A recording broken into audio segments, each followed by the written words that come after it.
अस्सलामुअलैकुम। आज की वीडियो एक इम्पॉर्टेंट वीडियो है क्योंकि आज की वीडियो में इस वेव को बनाना सीखेंगे और ये वेव किस इक्वेशन से बनती है ये सीखेंगे। साथ ही साथ एक न्यूमेरिकल है वो भी मैं आपको कराऊंगा और ये वीडियो अगर छोड़ोगे तो ये इक्वेशन आगे बहुत यूज होंगी, आपको बात समझ नहीं आएगी पूरे चैप्टर में। तो टॉपिक का नाम है अल्टरनेटिंग करंट और वोल्टेज इक्वेशन। देखो ये हो गई आपके पास अल्टरनेटिंग करंट की इक्वेशन, ये हो गई आपके पास उस करंट की जो वोल्टेज आ रही है उसकी इक्वेशन हो गई। अब मेरी बात सुनो, मैं आपको कहूं कि ये बना के दिखाओ, ये एक साइकिल है बना के दिखाओ, तो क्या आप अपनी मर्जी से ड्रॉ कर दोगे? ऐसा तो नहीं कर सकते ना, ये तो वैल्यूज हैं, आपको पता होनी चाहिए क्या आ रही है।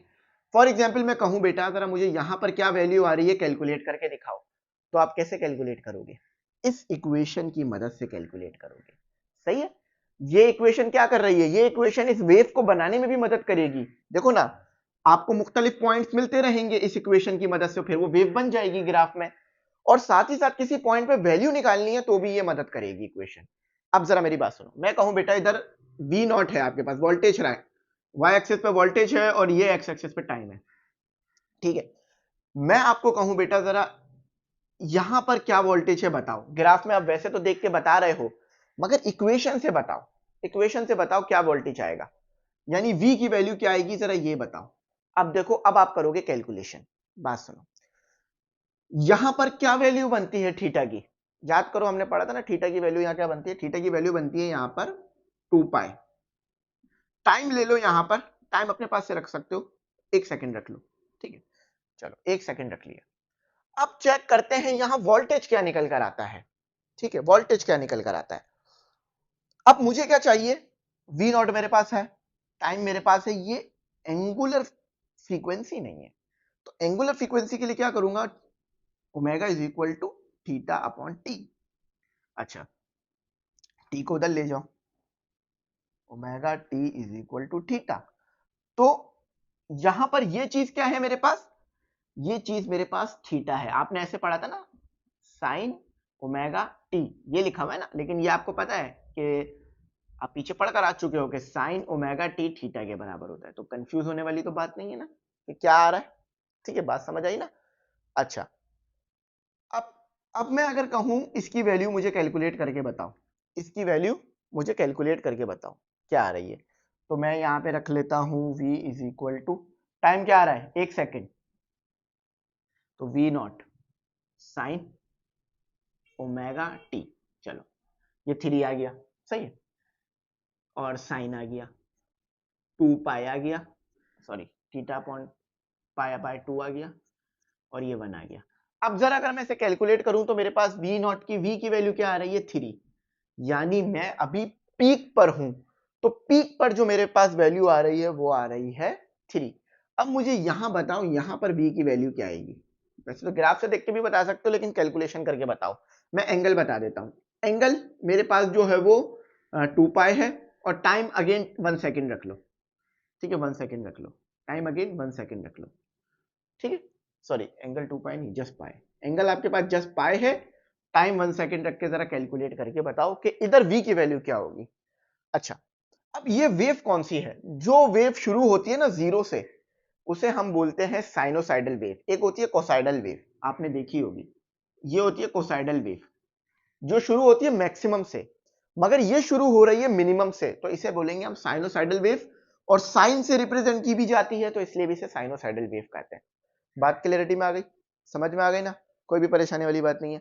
अच्छा, अब यही कैलकुलेशन मैं करंट के लिए करना चाहूं, वोल्टेज के लिए तो कर लिए ना, करंट के लिए करना चाहूं तो यहां पर जस्ट में से आई कह दूंगा और ये वी नॉट की जगह आई हो जाएगा। अब जहां जहां आपने वी लिखा है ना वहां वहां आई आना शुरू हो जाएगा, सब कुछ सेम रहा पैरामीटर, जस्ट ये हो गया। समझ में आ गई बात, कंफ्यूज होने वाली कोई बात, ऐसी कोई चीज जो कि बात मुश्किल लग रही हो मेरी, नहीं ऐसी कोई बात मैं कर भी नहीं रहा हूं और मुश्किल भी नहीं लग रही है। समझ में आ गया ना क्या चक्कर है, क्या कॉन्सेप्ट है। अब देखो ऐसा कर क्यों रहे हैं, ये क्यों यूज कर रहे हैं, देखो बात सुनो, आपके पास कांस्टेंट वोल्टेज नहीं आ रहा, ऐसा नहीं है कि जब 240 वोल्ट आ रहा है, हो क्या रहा है, ये बढ़ रहा है, ये बढ़ रहा है, बढ़ रहा है, बढ़ रहा है, बढ़ रहा है, फिर कम होना शुरू हो गया। तो इसीलिए ये साइन को यहां यूज किया जा रहा है, ताकि जब ये बढ़ना शुरू हो तो साइन का इफेक्ट लगाकर जो एक्चुअल वैल्यू v की आ रही हो वही हमें पता चले, फिर जब कम कम होना शुरू हो। अब जरा मेरे लिए आप कैलकुलेट करो, 4 पाई बाय 3 है, पाए है, यहाँ पे वैल्यू कैलकुलेट करके बताओ क्या आ रही है इस पॉइंट पे वैल्यू क्या आ रही है। टाइम अगेन वही 1 सेकंड रख लो। अब आप बोलोगे सर ये 1 सेकंड बार बार आ कैसे रहा है, तो ये मैं कैलकुलेशन को आसान करने के लिए कर रहा हूँ। अब मुझे यहाँ पे वैल्यू बताओ कमेंट सेक्शन में। बात समझ आ गई? तो इसीलिए हम इस चीज को यूज कर रहे हैं, इस कॉन्सेप्ट को यूज कर रहे हैं। अब इसी चीज को हम वर्डिंग में पढ़ लेते हैं।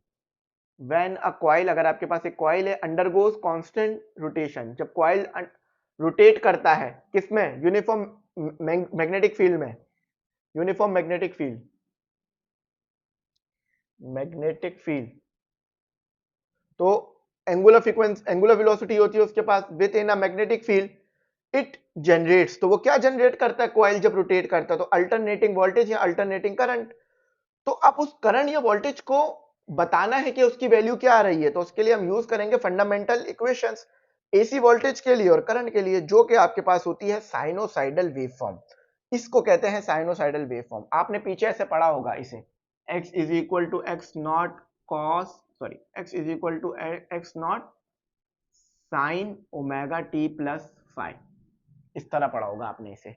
लेकिन यहां पर ये फाई का फैक्टर नहीं आता क्योंकि फेस एक ही है, एक ही वेव बन रही है आपके पास, तो ये ओमेगा टी हो जाता है। सही है, बात समझ आई ना। और ओमेगा टी मैंने बता दिया एंगल ही है, देखो यहां मैंने बता दिया ना ये एंगल ही है। आप बोलो सर ये एंगल आना चाहिए तो ओमेगा टी क्या आ गया, तो इससे बात क्लियर हो गई।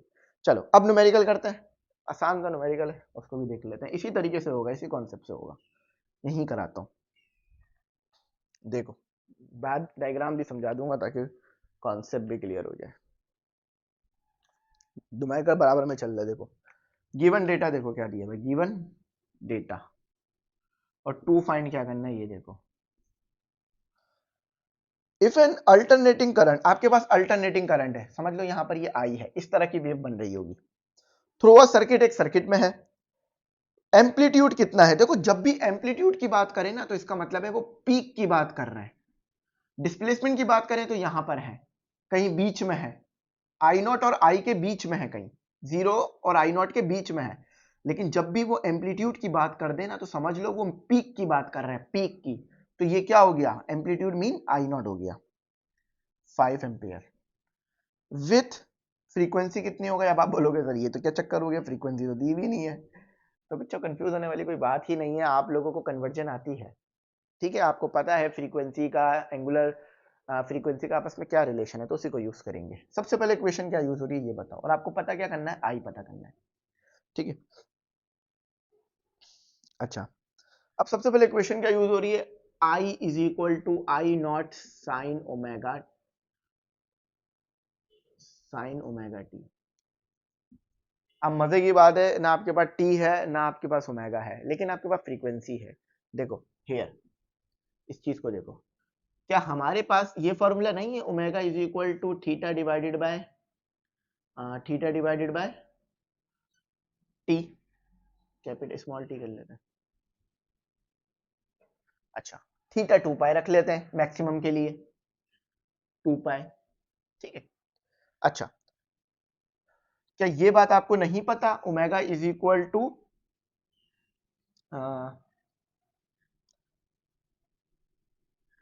2 पाई हो गया, मल्टीप्लाई 1 अपॉन टी को बाहर करके लिख लो इस तरह से। 1 अपॉन टी किसके बराबर होता है, यहाँ पे मैं स्मॉल टी को कैपिटल टी के बराबर ले रहा हूँ। 1 अपॉन टी किसके बराबर होता है, पीछे ही हमने पढ़ा था, फ्रीक्वेंसी के बराबर होता है 1 अपॉन टी फ्रीक्वेंसी, तो वहां फ्रीक्वेंसी आ जाएगी, तो 2 पाई एफ आ गया और एफ आ गया, सही है। तो ओमेगा किसके बराबर आया, ओमेगा किसके बराबर आया, I is equal to I not, I not क्या आया, आई नॉट क्या आया 5, और साइन 2 पाई, ठीक है। तो ये आ गया आपके पास साइन 2 पाई और मल्टीप्लाई बाय 60, और यहां मल्टीप्लाई आ गया टी। ये आपके पास इक्वेशन बन गई, ठीक है।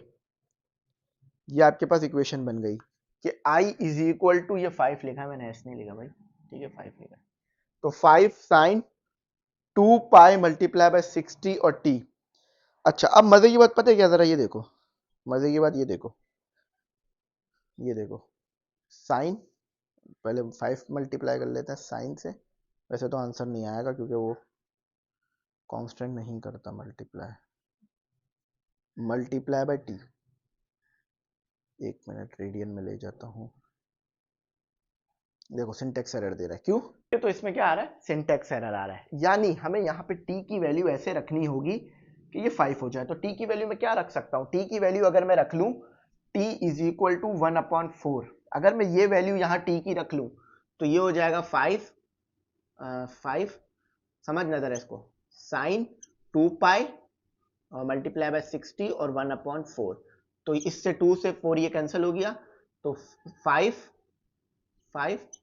साइन पाई बाय 2 और मल्टीप्लाई बाय 60। तो अब ये जो वैल्यू देगा ना इस सिचुएशन में, अगर आप इसको कैलकुलेटर में रख के सॉल्व करो तो आपके पास जो आई आएगा वो आएगा 5, लेकिन आई की दो वैल्यू आएगी, तो आई नेगेटिव में भी आएगा और पॉजिटिव में भी आएगा। तो ये आपका इसका आंसर है। समझ में आई बात? क्या किया मैंने यहाँ t की कोई ऐसी वैल्यू रखी कि ये सिर्फ 5 बचे, तो ये आपस में सॉल्व होकर 1 हो जाएगा नेगेटिव पॉजिटिव का। तो आप -4 भी -2 वैल्यू रख सकते हो टाइम की, और नेगेटिव में भी आ सकता है, पॉजिटिव में भी पीक आ सकता है। तो नेगेटिव और पॉजिटिव, पहले पॉजिटिव रख लिया फिर नेगेटिव रख लिया। ठीक है, बात समझ आई? तो ये हमारा कंप्लीट हुआ, यहाँ पर इसको यहीं तक रखते हैं। कुछ ना समझ में आप पूछ लेना, ठीक है? इसको मैंने थोड़ा जल्दी करा दिया न्यूमेरिकल में। कुछ ना समझ में आप पूछ लेना, गाइड कर दूंगा। Thanks for watching. अल्लाह हाफिज़। कीमती दुआओं में ज़रूर याद रखना।